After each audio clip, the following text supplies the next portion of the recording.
Alors, il y a des gens qui vous disent aujourd'hui, qui ont des responsabilités politiques, qui sont élus, ils osent vous dire aujourd'hui, ils franchissent la ligne rouge, mais ils ne se rendent même pas compte qu'elle est là. Ils osent vous dire qu'il faut empêcher les enfants de rêver. Il faut dire aux gamins, et donc aux humains, parce que les gamins, c'est jamais des humains jeunes, il faut leur dire, t'as pas le droit de rêver de ça. Arrête surtout de rêver de ça. Vous vous rendez compte, allez dire à Neil Armstrong, quand il était petit, Neil Armstrong, il balayait des hangars dans un patelin perdu d'Ohio qui s'appelait Wapakoneta, nom indien. Le petit Neil Armstrong balayait des trucs en échange de quelques petits vols dans des piperculs que les pilotes du coin lui faisaient faire. Vous vous rendez compte, dire à un Neil Armstrong, Neil, t'as pas le droit de rêver. Neil Armstrong, il faisait pas seulement ça, il bossait dans une boulangerie. Alors que Christophe Bounelière, qui lui aussi, quand il était petit,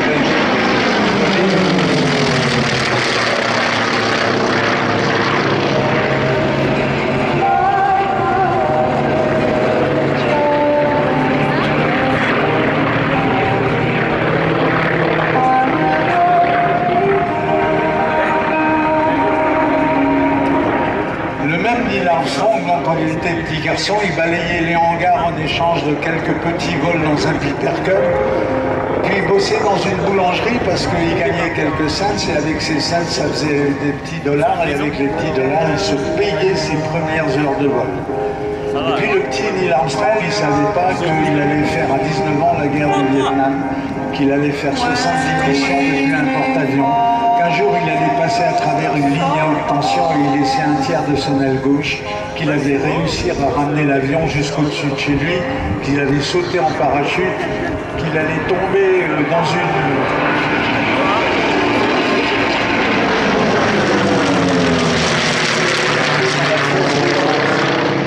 base aérienne, qu'il allait être récupéré dans cette fausse aisance par un type qui sortait d'une jeep, qui était un de ses copains de classe, parce que le hasard vient la chose, et que sans le hasard, on ne peut pas partir sur l'idée qu'on va vivre une vie entière.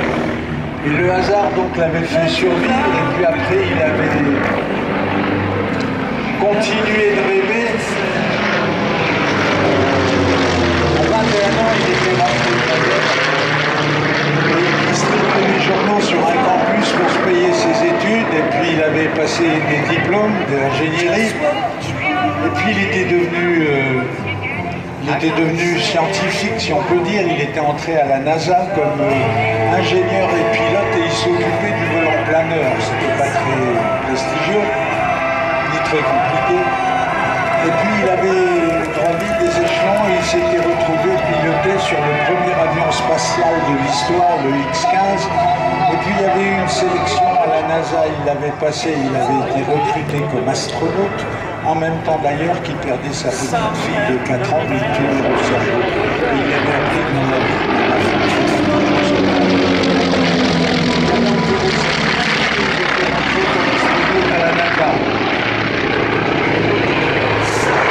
Et puis il ne le savait pas, mais par le hasard qui lui avait permis d'être repêché dans sa fosse sceptique, dans sa fosse des gens, il avait été repêché par un copain de classe, c'était le hasard.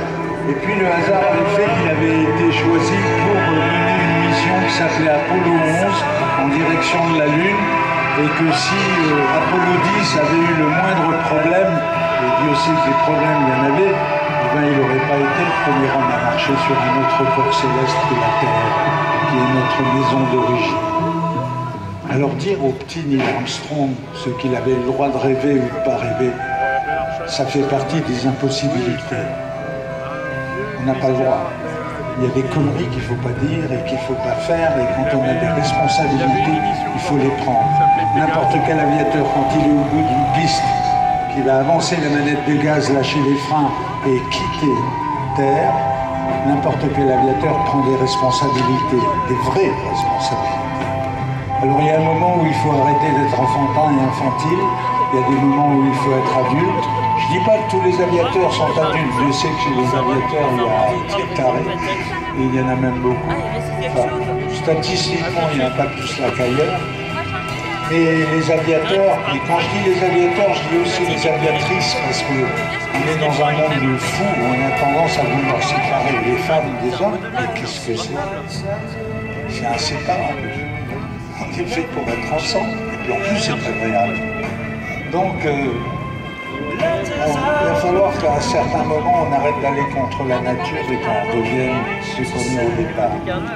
C'est-à-dire des humains qui sont tentés par l'appel du large, qui, quand ils sont petits, ont envie de quitter le sol, de prendre un peu de hauteur, de voir les choses d'en haut.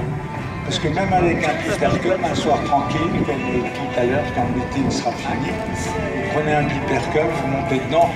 Piloter, c'est pas difficile. Attendez, il y a des tas de connards qui essayent de vous dire que piloter, mon Dieu, pour avoir fait Maths Sup SP, oui, si on veut être un pilote militaire ou si on veut être un pilote de ligne, c'est bien d'avoir un peu de culture.